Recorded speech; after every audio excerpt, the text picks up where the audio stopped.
हरिश्चंद्र जी के जो गाथा है, हरिश्चंद्र एक महान राजा थे श्रोता समान। ये राम जी के पूर्वज हैं, सूर्यवंश का इतिहास है। राम जी को भी तो कदाचित सभी लोग जानते हो, और जो राम जी को नहीं जानते वो जीने के लायक नहीं हो फिर। ठीक है, धरती के बोझ हो आप, क्योंकि पुत्रवती जुबती जग सोई रघुपति भगत जासु सुत होई। वही माता धन्य है जिस माता के गर्भ से जन्म लेने वाले संतान के अंदर में राम जी के लिए प्रेम है। जिस व्यक्ति के अंदर में यदि राम जी के लिए प्रेम नहीं है, राम जी के लिए पागलपन नहीं है, वो धरती के बोझ है वो इंसान। फिर मनुष्य रूपणम मृगश्चरन्ति। तो यही राम जी के पूर्वज थे महाराज हरिश्चंद्र, परम सत्यवादी। हरिश्चंद्र की पत्नी का नाम था तारामती, हरिश्चंद्र के बेटा का नाम था रोहित। अयोध्या के राजा थे, बड़े सत्यवादी थे। हरिश्चंद्र अपने जीवन में कभी झूठ नहीं बोले थे। हरिश्चंद्र दानी की सुनिए कहानी, काशी में जाके बिके तीनों प्राणी। महाराज हरिश्चंद्र परम सत्यवादी थे। उनके सत्य का, उनके निष्ठा का, उनके धर्म का डंका तीनों लोक में बजता था। यद्यपि हरिश्चंद्र धरती लोक के राजा थे, मृत्य लोक के राजा थे, लेकिन हरिश्चंद्र के बड़ाई पाताल में भी होता था और स्वर्ग में भी होता था। इतने सत्यवादी थे। क्योंकि मैं कल ही आप लोगों को बताया था, स्वदेशो पूज्यते राजा गुणी सर्वत्र पूज्यते। गुणवान व्यक्ति के सम्मान सारे संसार में होता है, सारे संसार में उसकी कीर्ति रहता है। आचंद्र हरिश्चंद्र के जीवन का एक ही सिद्धांत था, उदयति यदि भानु पश्चिम दिग्भागे विकसति यदि पदमं पर्वतानां शिखाग्रे। सूर्य पूर्व के जगह पश्चिम से उदय हो जाए, कमल के पुष्प सरोवर के जगह पर्वत के श्रृंखला में खिल जाए, लेकिन फिर भी हरिश्चंद्र अपने वचन से नहीं टल सकता। हरिश्चंद्र अपने सत्य से नहीं टल सकता, इतने सत्यवादी थे। एक दिन की बात है, देवराज इंद्र के सभा लगा हुआ था। देवराज इंद्र के सभा का नाम है अमरावतीपुरी सुधर्मा सभा। उस सभा में इंद्र बैठे हुए थे। इंद्र के वो गुरु जी भी बैठे थे, देवगुरु बृहस्पति, और विश्वामित्र जी भी बैठे थे, गुरु महाराज वशिष्ठ भी बैठे थे, सारे ऋषिगण भी थे, सारे देवता यम जम अग्नि सूर्य चंद्र आदि थे। अचानक नारद जी पहुंचे। नारद जी क्या है, घूमते रहते हैं यत्र तत्र सर्वत्र। नारद जी पहुंचे। नारद जी को देख करके सभी देवता लोग बड़े सम्मान किए, नारद जी को प्रणाम किए, क्योंकि नारद जी संत हैं। और संत उदय संतत हितकारी विश्व सुखद जन इंदु तमारी। संत यदि सहसा पहुंच गए तो हमारा सौभाग्य है कि हमारे यहाँ संत अचानक आ गए। संत उदय संतत हितकारी और बिनु हरि कृपा मिले नहीं। संता तो देवराज इंद्र भी उनका सम्मान किए, अभिवादन किए, और अभिवादन करने के बाद हाथ जोड़ करके इंद्र कहे, मृत्यु लोक का क्या स्थिति है नारद जी, कुछ जानकारी दीजिए। तो नारद जी कहते हैं, स्वर्ग में हो या मर्त्य में, चाहे स्वर्ग लोक हो या मर्त्य लोक हो या पाताल लोक हो, हरिश्चंद्र समो राजा न भूत और न भविष्यति। हरिश्चंद्र के समान राजा ना तो हुए हैं न हो गया। चंद्र दिवाकर हरिश्चंद्र की कीर्ति की डंका बज रहा है, धर्म के पताका फहर रहा है। हरिश्चंद्र जैसे सत्यवादी, हरिश्चंद्र जैसे न्याय प्रिय राजा, न्यायानुशासित, शौर्य प्रकाशित, धर्म ध्वज रक्षक, धर्म के धुरी को धारण करने वाला, प्रजाओं को अपने बेटा बेटी के समान पालन करने वाले, अपने संतान के समान पालन करने वाले। प्रजाओं के दुख से महाराज हरिश्चंद्र दुखी हो जाते हैं, उसके राज्य में कोई दुखी नहीं। हरिश्चंद्र भी चक्रवर्ती सम्राट थे। जब हरिश्चंद्र जी की इतना बड़ाई किए तो विश्वामित्र जी का छाती जल गया। ईर्ष्या, द्वेष। किस कारण द्वेष? उसको हरिश्चंद्र से कोई प्रॉब्लम नहीं था, इनको विश्वामित्र जी को। विश्वामित्र जी को प्रॉब्लम किनसे था? देवगुरु ब्रह्मर्षि वशिष्ठ से। वशिष्ठ से विश्वामित्र जी का नहीं जमता था, क्योंकि विश्वामित्र जी पहले क्षत्रिय थे। विश्वामित्र जी का पहले नाम था विश्वरथ। किसी दिन यदि संयोग बनेगा, या अभी आगामी कथा करंजा भिलाई में राम कथा है, वहां कोशिश करूंगा पूरा केवल विश्वामित्र जी के बारे में आप लोगों को विस्तार से बताने का। यूट्यूब के माध्यम से श्रवण कीजिएगा। तो विश्वामित्र जी पहले विश्वरथ नाम के राजा थे, बड़े कड़क राजा थे। वो भी न्याय प्रिय थे, लेकिन बहुत ज्यादा अनुशासित थे और बहुत कड़क थे। वो मजाक भी नहीं करते थे। पति पत्नी के बीच में स्वाभाविक है विनोद होता है, उसकी पत्नी कभी उनके साथ विनोद कर देती थी तो भड़क जाते थे, इतने कड़क राजा थे। एक दिन चौसर खेल रहे थे विश्वरथ अपने पत्नी के साथ। चौसर खेलते खेलते, चौसर मतलब तो जानते हो, अब खेल में हार जीत तो होता है। विश्वरथ जी हार गए तो उनकी पत्नी हंसते हुए कहती है कि स्वामी आप तो हार गए। विश्वरथ खड़े हो गए गुस्सा से, हम नहीं हार सकते, असंभव। बड़ा विचित्र थे विश्वरथ जी, उनके बताऊंगा आप लोगों को, बड़ा आनंद आएगा विश्वरथ जी के चरित्र। वो राजा से कैसे ऋषि बने, उनके यात्रा को बताऊंगा। तो विश्वरथ समय पा करके द्वेष नहीं, राज का त्याग कर दिए, ऋषि बन गए, ऋषि से महर्षि बने, महर्षि से ब्रह्मर्षि बन गए। वशिष्ठ से जिसे चिढ़ था उनको, वशिष्ठ जी से द्वेष था। वशिष्ठ जी के पास एक गौ थे जिस गौ का नाम था नंदिनी गौ। उस गौ का भी वो मांग किए थे, लेकिन वशिष्ठ जी बोले गौ को नहीं दे सकता भाई, वो तो ब्राह्मण की संपत्ति है, मेरे आश्रम की संपत्ति है। तो आक्रमण करवा दिए। नंदिनी गौ के शरीर से कई सैनिक निकले, सारे विश्वरथ के सैनिक पराजित हुए। विचार किया ऐसा क्या शक्ति है, बोले उसके पास तपोबल है। तो बोले मैं भी तपस्वी बनूंगा। राजगद्दी को छोड़ दिया, राजकाज को छोड़ दिया, केवल ईगो अपने हठ में राज सिंह, जबकि वो भी चक्रवर्ती सम्राट थे महाराज विश्वरथ, अपने ईगो में राजगद्दी को छोड़ दिया, राज सिंहासन का त्याग कर दिए, ऋषि बन गए, वन वन भटके, धुनी रमाए, ब्रह्म के खोज करने लगे, वेद माता गायत्री को उपासना करने लगे। उपासना करते करते वेद माता गायत्री को सगुण साकार रूप दे दिए। तो वशिष्ठ जी से चिढ़ते थे, बहुत लंबा बैर था इनका। तो जब हरिश्चंद्र जी का बड़ाई हुआ तो गुरु महाराज वशिष्ठ का सीना चौड़ा हो गया, क्योंकि शिष्य का बड़ाई हो रहा है स्वर्ग में। तो प्रसन्न, क्योंकि शिष्य के आचरण के ऊपर होता है श्रोता समाज। यदि गुरु शिष्य कोई गलती करता है तो भी गुरु के ऊपर उंगली उठता है, बोले किसका चेला है। शिष्य ज्यादा कुछ अच्छा कर देता है तो भी लोग पूछते हैं जब ये ऐसा है तो इसका गुरु कैसा होगा, इसके गुरु कौन हो सकते हैं। तुरंत फिर उस समय भी सम्मान गुरु का होता है। शिष्य यदि कोई कृत्य करे तो भी गुरु के ऊपर उंगली उठता है। तो अब शिष्य की बड़ाई हो रहा था तो वशिष्ठ जी गर्वान्वित होने लगे, गर्वान्वित महसूस करने लगे। विश्वामित्र जी जल गए। विश्वामित्र जी बोले मैं नहीं मानता हरिश्चंद्र के सत्य को। बोले बिना परीक्षा के कैसे पता चलेगा कि वो सत्यवादी है, परीक्षा लूंगा मैं। गुरु महाराज वशिष्ठ को अपने शिष्य के ऊपर में अभिमान था।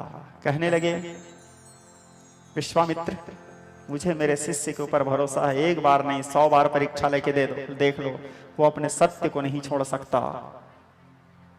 ये तो हमारा भी सौभाग्य है कि हमारे जीवन में ऐसे सत्यवादी शिष्य मिले हैं। विश्वामित्र जी बोलते हैं ठीक है कल देखते हैं परीक्षा लेके। बोले हरिश्चंद्र जी सोए हुए थे। विश्वामित्र जी तो साधक थे, स्वप्नेश्वरी के भी साधना किए थे। विश्वामित्र जी स्वप्न में ही महाराज हरिश्चंद्र के सोए हुए अवस्था में पहुंच गए, सपने में, योग बल से। क्योंकि तपोबल कुछ भी करवा सकता है। तपबल रचई प्रपंच विधाता, तपबल विष्णु सकल जगत त्राता, तपबल रुद्र करहि संहारा, तपबल शेष धरहि महिवारा। तपस्या का ताकत, पावर। तो तपोबल से पहुंच गए, और तपोबल से पहुंचने के बाद जा करके सपने में ही सारे राजपाट को दान में ले लिए हरिश्चंद्र से। अब हरिश्चंद्र सुबह उठे, ये सपने का बात है, रियल नहीं है। सुबह हरिश्चंद्र जी उठे। सुबह हरिश्चंद्र जी उठने के बाद देखते हैं उनके चारों तरफ कोई नहीं है। हरिश्चंद्र जी मन ही मन विचार करने लगे, कोई पंडित जी आए थे, कोई योगी आए थे, सपने में मेरे सारा राजपाट को दान में ले लिए। बोले कौन है वो, कौन है वो। ऐसे सोच ही रहे थे कि विश्वामित्र जी वेदध्वनि पाठ करते हुए वहां पे पहुंचे।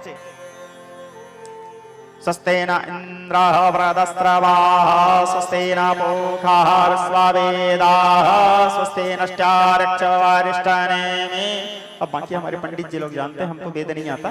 तो स्वस्ति वाचन करते हुए वहां पहुंचे। पहुंचने के बाद हरिश्चंद्र जी देखे, बोले पंडित जी आए हैं, आके उनके प्रणाम किए। बोले अब हो आज मेरे भाग जागे, संत आए पाहुन, आज तो हमारा भाग्य जग गया कि संत मेरे द्वार आए हैं। मुनि आगमन सुना जब राजा, प्रसन्नता के साथ उनका स्वागत किया, अभिवादन किया, उनको आसन दिए, उनके पाद प्रक्षालन किए, उनको जलपान कराए और हाथ जोड़ के कहे के ही कारण आगमन तुम्हारा। आपके आगमन का कारण मुनिराज।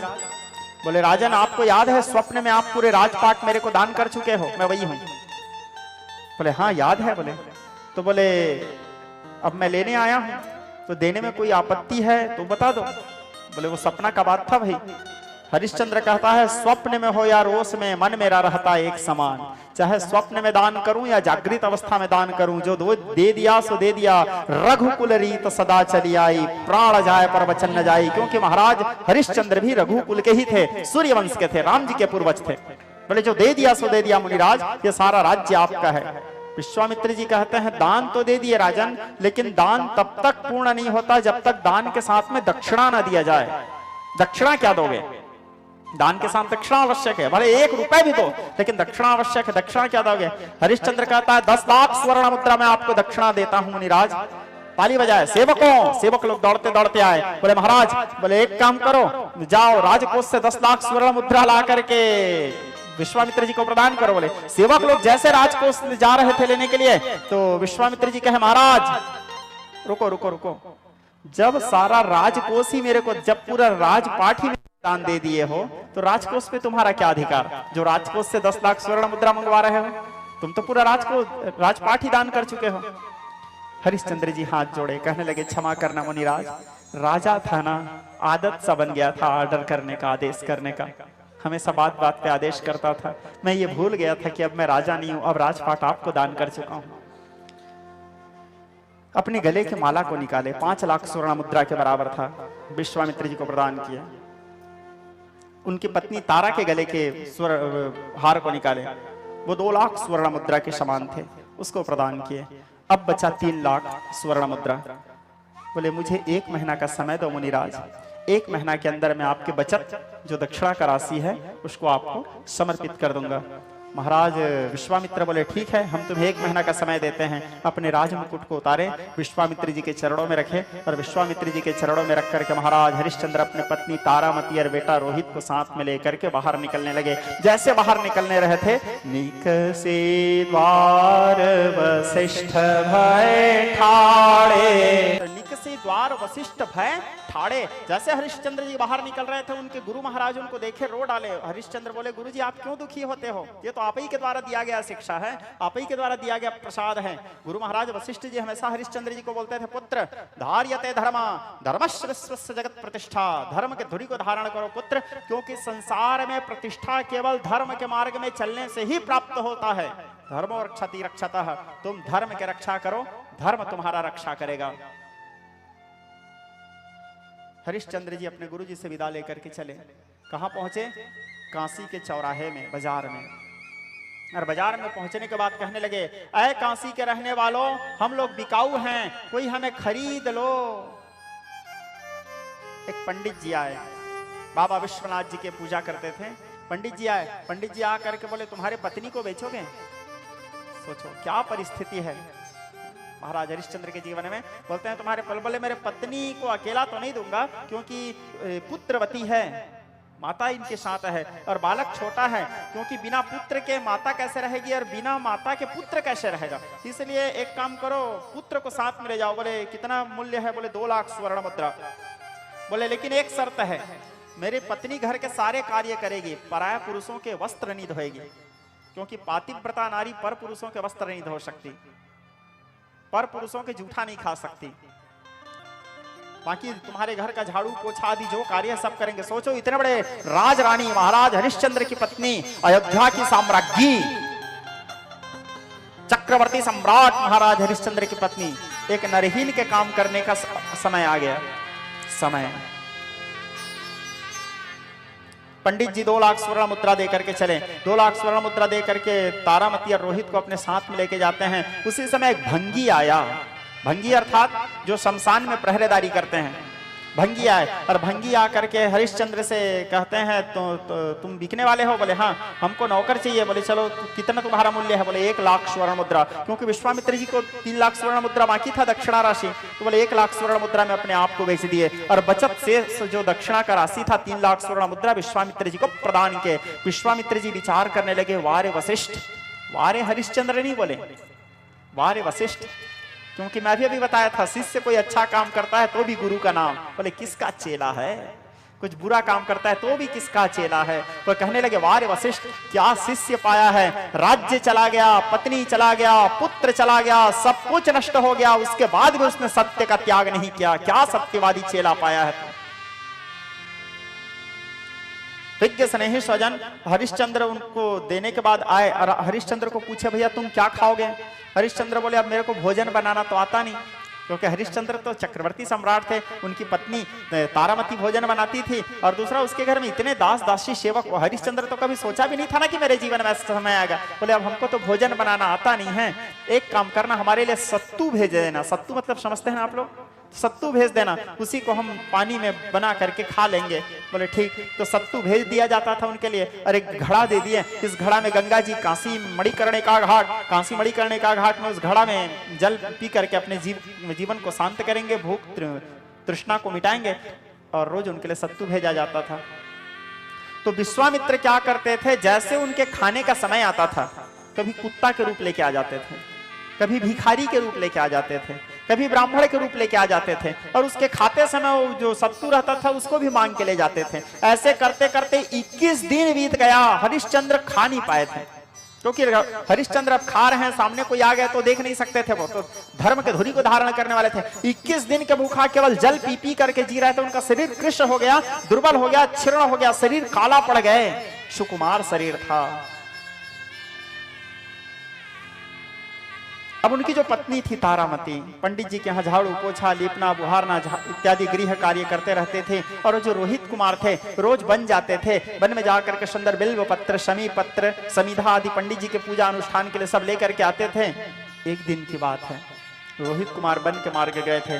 विश्वामित्र जी आज परीक्षा लेने के लिए क्या किए, तो योग विद्या में निपुण थे, नाग के रूप धारण किए, घट परिवर्तन भी जानते थे वो, घट परिवर्तन की विद्या, तो नाग के रूप धारण किए, नाग के रूप धारण करके रोहित कुमार को डस दिए, जिससे रोहित कुमार के पूरे शरीर में जहर चढ़ गया, पूरा शरीर नीला पड़ गया, मुख से फेन निकलने लगे। कुछ चरवाहे लोग देखे कि एक छोटा सा बालक है उपवन में, उसके मुख से गजरा निकल रहा है, तो आए और आकर के चौराहे में आवाज देने लगे, पुष्प लेने वाटिका में गया कौन का लाल, फूल लेने के लिए वाटिका कौन गया है, किसका बेटा गया है, उसको काला नाग ने डस लिया है।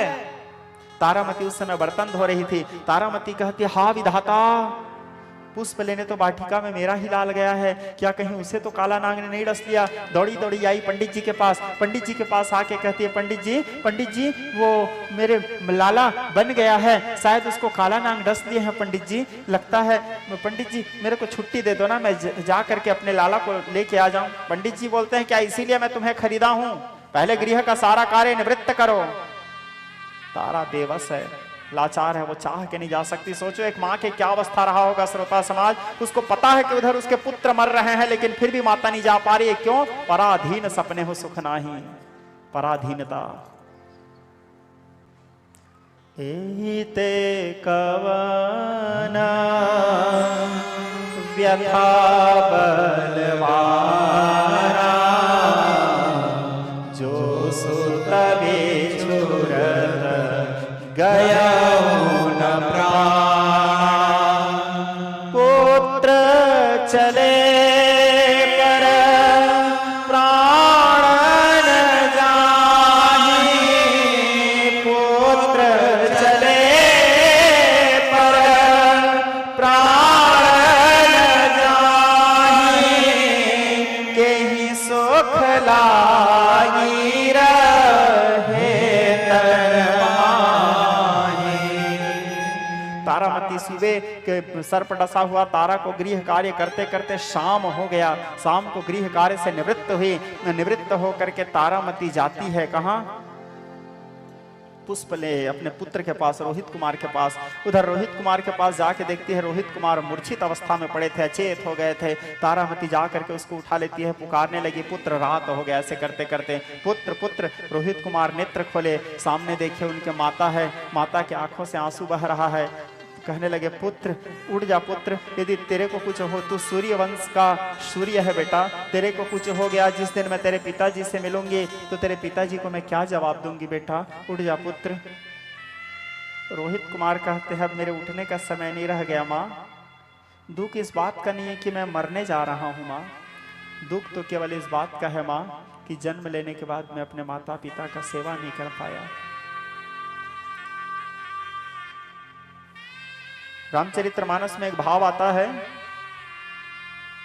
गोस्वामी जी लिखते हैं, सुनो जननी सोई सुत बड़ भागे, जो पितु मातु रण संसार में वही संतान धन्य है, वही बेटा और वही बेटी धन्य है जो अपने माता पिता के चरणों में प्रेम करते हैं, जो अपने माता पिता के चरणों की सेवा करते हैं। और यदि हम जन्म लेने के बाद अपने माता पिता के चरणों में सेवा नहीं कर पाए, अपने माता पिता का सेवा नहीं कर पाए, सत्कार नहीं कर पाए, अपने सम्मान नहीं दे पाए, हमारे कारण यदि हमारे माता पिता के आंख में आंसू आ गया तो फिर हम धरती के बोझ हैं, हमारा तो जीना व्यर्थ है। श्रोता समाज, ये धरती माता भी सोचती है कहाँ मेरे ऊपर ये बोझ पल रहा है। माता पिता धरती के साक्षात भगवान होते हैं। श्रोता समाज, आप माता पिता के दिल दुखा करके, माता पिता को रुला करके मंदिर में जा करके भगवान को प्रसन्न करने के पूजा करोगे, उपासना करोगे, तो आपके पूजा से भगवान संतुष्ट नहीं हो सकते, क्योंकि आप तो साक्षात माता पिता को रुला के मंदिर जा रहे हो भगवान मनाने के लिए। अपने जननी को रुला करके नवरात्रि में जगत जननी के पूजा करने जा रहे हो, कैसे जगत जननी प्रसन्न हो सकती है? वहाँ तुम्हारे जननी रोज तुम्हारे कारण रो रही है। पहले अपने माता पिता की सेवा करो। माता और पिता का तो वो ऋण होता है श्रोता समाज संतान के ऊपर। यदि पुत्र, हमारे आचार्य जी बताते थे हमको बचपना में, यदि संतान अपने शरीर के चमड़े का पनही बना करके भी यदि अपने माता पिता को पहना दे तो भी अपने माता पिता के ऋण से ऋण नहीं हो सकते, क्योंकि एक छोटे से बच्चे को, एक नन्हा छोटा सा बच्चा तो एक नन्हा सा पौधा होता है, एक नन्हे से पौधे को दूध पिला पिला करके उसको वृक्ष के रूप में तैयार करते हैं एक माता और पिता। एक पिता जब अपने संतान का भरण पोषण पालन करते हैं, क्या संघर्ष करता है एक पिता, अपने खून को पसीना बना बना करके बहा देता है। कितने प्रकार के संघर्ष, कितने प्रकार के कसौटी के सामना करता है, बच्चे के सारे इच्छाओं को पूरा करता है। लेकिन अपने घर में जब जाता है तो अपने घर में ये तक नहीं बता पाता कि वो किस संघर्ष के सामना करके घर आ रहा है, किस कसौटी को सामना करके घर आ रहा है, कितने प्रकार के बातों को अपने दिमाग में ले आ रहा है, और फिर भी वो अपने बच्चे के साथ प्रेम करेगा। बच्चे जो मांग कर रहा है उसको ला के दे रहे हैं, पत्नी जो मांग कर रहा है उसको ला के दे रहे हैं। वो पुरुष का दर्द केवल पुरुष ही समझ सकता है।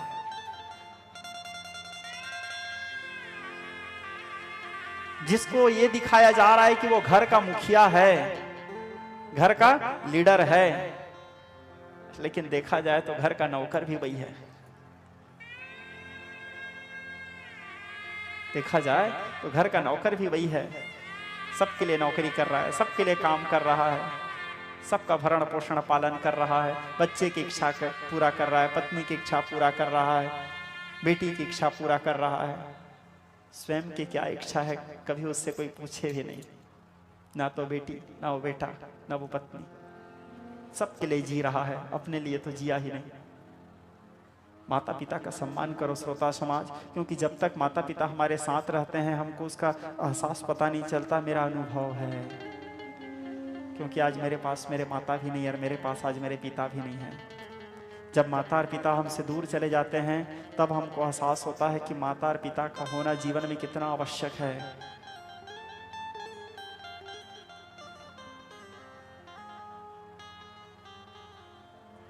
एक कहावत है, बचपना में माँ न मरे और बुढ़ापा में पत्नी न मरे।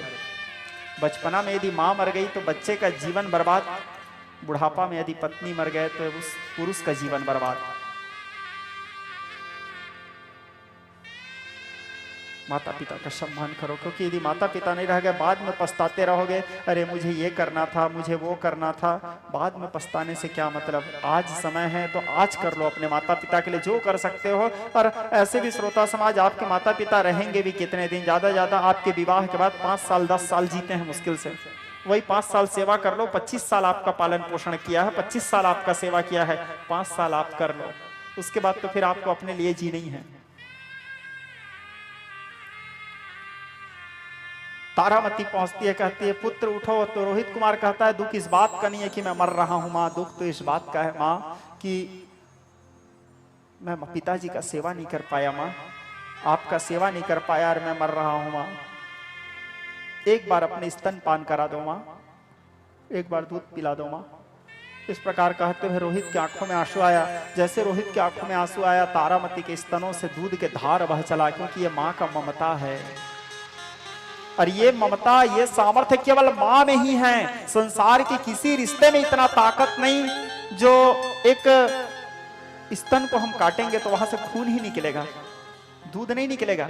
लेकिन जब एक शिशु अपने माँ के गोद में आता है, गोद में आते ही ममता के कारण वो रक्त दूध के रूप में परिणित हो जाता है। क्या ममता है माँ का, वहां तो रक्त ही रहता है ना, लेकिन दूध के रूप में परिणित हो जाता है, दूध के रूप में बाहर निकलता है। और वो परमात्मा का भी क्या लीला सोचो, बच्चे के जन्म लेने से पहले बच्चे के आहार तैयार करके रख देते हैं।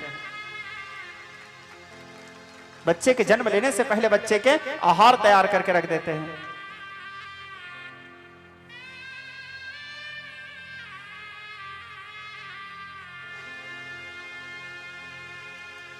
स्तनों से दूध निकलने लगे। रोहित कुमार दूध पिए। पीने के बाद अपने माँ को देखते देखते माँ माँ माँ कहते कहते रोहित का प्राण निकल गया। तारामती चित्कार मार के रोती है, दहाड़ मार के रोती है, बोले पुत्र पुत्र कहते कहते अपने पुत्र के शव को, एक बेबस एक लाचार उस पुत्र के शव को लेकर के रोहित कुमार को लेकर के काशी के मणिकर्णिका घाट पहुंचे। काशी में बहुत से घाट हैं। मणिकर्णिका घाट पहुंचे। वहां पर वो भंगी था, भंगी तो नहीं रहता था, भंगी के असिस्टेंट था। कौन? हरिश्चंद्र। उसको भंगी आदेश किए थे कि बिना कर और कफन के किसी को यहाँ शव जलाने मत देना, कर लेना और कफन लेना। तो जैसे अंधेरी रात था, जैसे पुत्र के शव को लेकर के पहुंचे, आवाज देता है। हरिश्चंद्र को क्या पता कि वो उसी के पत्नी और उसी के बच्चे, अंधेरा में पहचान नहीं पाए। बोले कौन हो, चले जाओ, यदि कर और कफन लेके आए हो तो ही शव को जला सकते हो। तारामती कहती है एक बेबस महिला, एक बेबस माँ के लाचारी को भी नहीं समझ सकते। पुरुष जात का हृदय बहुत कठोर होता है। हरिश्चंद्र कहता है पुरुष जात के हृदय वाली बात नहीं है देवी, स्वामी का आदेश है। अचानक बिजली चमकता है। बिजली चमका तो तारा के मुंह दिखता है। तारा के मुंह देखा तो हरिश्चंद्र कहते हैं तारा। तारामती कहती है हाँ स्वामी, ये हमारा पुत्र रोहित है, इसी के शव को लेके आए हैं स्वामी। हरिश्चंद्र धड़ाम से नीचे गिर गए। हरिश्चंद्र कहते हैं तारा, मैं जान गया कि ये मेरा पुत्र है, फिर भी रे तारा मैं इसको जलाने की अनुमति नहीं दे सकता, क्योंकि सत्य के लिए मैंने सब कुछ छोड़ा है तारा, और मेरे स्वामी का आदेश है कि मैं बिना कर और कफन के न जलाऊं। ये भी आदेश है, ये भी मेरा धर्म है। तो आज कैसे मैं सत्य और धर्म का त्याग कर दूं तारा? इसको ले जाओ तारा तुम यहां से। तारामती कहती है धिक्कार है स्वामी तुम्हारे उस सत्य को जिसमें दया नाम का चीज नहीं है। इस प्रकार कहते हुए तारा उस बालक को लेकर के गंगा जी के किनारे चले गई और गंगा जी से प्रार्थना करने लगी। बोले माँ मेरा कोई नहीं है माँ, इस संतान को मैं अग्नि भी नहीं दे पा रही हूँ माँ, इसको आप अपने गोद में ले लो माँ। ऐसे कहते कहते पुकार करके नेत्र बंद करके तारामती रुदन कर रही थी। अचानक गंगा जी के धारा प्रचंड वेग से आए, तारा के हाथ से उस पुत्र को बहा करके ले गए, गंगा जी में बहने लगे। हरिश्चंद्र के और तारामती की सब वारे वशिष्ठ क्या शिष्य पाया है, सब कुछ लूट गया लेकिन उसके बाद भी सत्य का त्याग नहीं किया। वारे हरिश्चंद्र, एक बार और परीक्षा लूंगा।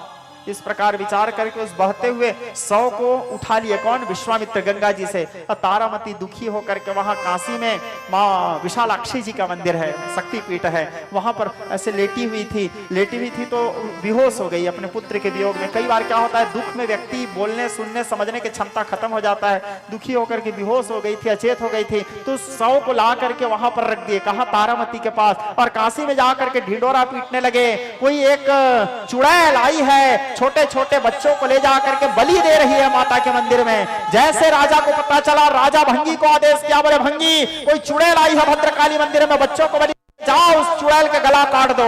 राजा के आदेश भंगी को मिला। भंगी आकर के हरिश्चंद्र को आदेश देता है, क्योंकि हरिश्चंद्र उसका नौकर था। बोले जाओ जाकर के कोई चुड़ैल है भद्रकाली मंदिर में, उसका गला काट दो। हरिश्चंद्र स्वामी के आदेश पालन करना है, सत्य धर्म का पालन करना है। दुधारी नंगी तलवार लेकर के उसके गला काटने पहुंचे। जाके देखते हैं वो तो तारा है। हरिश्चंद्र रोने लगे, कहने लगे तारा आज मैं इस मोड़ में आ गया तारा, कम से कम आपके हाथ से मरूंगी तो पति लोग चले जाऊंगे स्वामी। हरिश्चंद्र कहता है लेकिन तुम्हारे चंद्रमा के समान मुख को देख करके कहीं मेरा चकोर मन विचलित न हो जाए तारा, इसलिए पहले मेरे आंखों में पट्टी बांध दे। तारामती अपने साड़ी को फाड़ती है, हरिश्चंद्र के आंख में पट्टी खोलो बेटा। हरिश्चंद्र बोलता है अब बचा ही क्या है जिसको देखने के लिए आंख खोलो। भगवान स्वयं अपने हाथों से हरिश्चंद्र के पट्टी खोले। पट्टी खोलने के बाद बोले हरिश्चंद्र जाओ, हरिश्चंद्र अयोध्या का सुख भोगो। हरिश्चंद्र कहता है दिया हुआ राज्य को मैं नहीं भोग सकता प्रभु, दान कर चुका हूं उसको, मैं दिया हुआ चीज में कैसे बैठूं। भगवान बोले हरिश्चंद्र यहाँ संसार में कोई चीज किसी का नहीं है, मेरा है, क्योंकि ईश्वर मैं हूं, सभी चीजों पे अधिकार केवल मेरा है। मैं अपने अयोध्या को तुमको वापस करता हूं। बोले फिर भी प्रभु मैं नहीं बैठ सकता उस सिंहासन में जिसको मैं दान कर चुका हूं। तो बोले रोहित बैठेगा फिर तुम्हारा बेटा। बोले रोहित कहां से बैठेगा प्रभु, वो तो मर गया प्रभु। भगवान बोले कहां मरा है। भगवान आवाज दिए, बेटा रोहित। रोहित ऐसे उठता है मानो कोई सोए हुए बच्चे उठ रहे हो। उठ करके आए, अपने पिताजी के चरणों में गिर गए। तो हरिश्चंद्र तारामती अपने पुत्र को जागृत अवस्था में देखे गदगद हो गए, नेत्रों से विरल अश्रुपात होने लगे। देवता लोग आकाश मार्ग से पुष्प वृष्टि करने लगे, नारायण जी के जय घोष करने लगे, जय शब्दा नवा शब्दा संग शब्दा तथा वच, जयकार करने लगे। उसी समय विश्वामित्र जी आए। विश्वामित्र जी आए तो नारायण जी कुपित हो गए। नारायण जी चक्र को आदेश दिए, बोले जाओ चक्र, मेरे भक्त हरिश्चंद्र को कष्ट देने वाले विश्वामित्र के गला काटो। हरिश्चंद्र हाथ जोड़ दिए, कहने लगे प्रभु ना प्रभु, मेरे कारण किसी ऋषि का गला कट जाएगा तो मेरा तो पूरा धर्म नष्ट हो जाएगा प्रभु। इसको जीवन दान दे दो प्रभु, इसको प्राण दान दे दो। चक्र तो चल चुका था नारायण जी के हाथ से, वापस कैसे लें। हरिश्चंद्र कहता है यदि मैं जीवन भर मन वचन कर्म से सत्य धर्म का पालन किया हूं तो सुदर्शन वापस आ जाओ। सुदर्शन जो नारायण के अतिरिक्त किसी का आदेश पालन नहीं करता, हरिश्चंद्र जब आदेश किए तो हरिश्चंद्र के आदेश से सुदर्शन भी वापस आ गए। क्यों? क्योंकि वो सत्य धर्म का पालन किया था। त्यागेन सत्य संचाभ्याम और नास्ति सत्यात् परम तपः। सत्य के समान दूसरा कोई तपस्या नहीं है, सत्य के समान दूसरा कोई तप नहीं है, सत्य के समान दूसरा कोई जप नहीं है। उसके पास सत्य का सिद्धि था, क्योंकि सत्य के स्वरूप ही नारायण है। सत्य व्रतम सत्य संगम सत्य नारायण हरिम यत् सत्येन जगत सत्यम सत्यम त्वाम प्रणमाम्यहम्। विश्वामित्र कहता है मैं 36,000 वर्ष तपस्या किया हूं हरिश्चंद्र, अपने 36,000 वर्ष तपस्या का फल तेरे को देता हूं। 36,000 वर्ष तपस्या का फल हरिश्चंद्र को दे दिए। विश्वामित्र जी वहां से नारायण जी को प्रणाम करके चले गए। रोहित कुमार का राज्याभिषेक हुआ। हरिश्चंद्र बचत जो शेष जीवन था राजगद्दी में नहीं बैठे, भगवान नाम जाप करते हुए अपने जीवन को भगवान के चरणों में समर्पित कर दिए। हरिश्चंद्र जी के पावन गाथा को जो श्रद्धा के साथ श्रवण करते हैं श्रोता समाज, उसके हृदय में सत्य जागृत होता है, नारायण जी के प्रति चरणों में प्रेम उत्पन्न होता है। सभी प्रकार के उसके जीवन के दुख और संकट को नारायण दूर कर देते हैं। ऐसे सूत जी शौनक आदि ऋषियों को बताते हैं।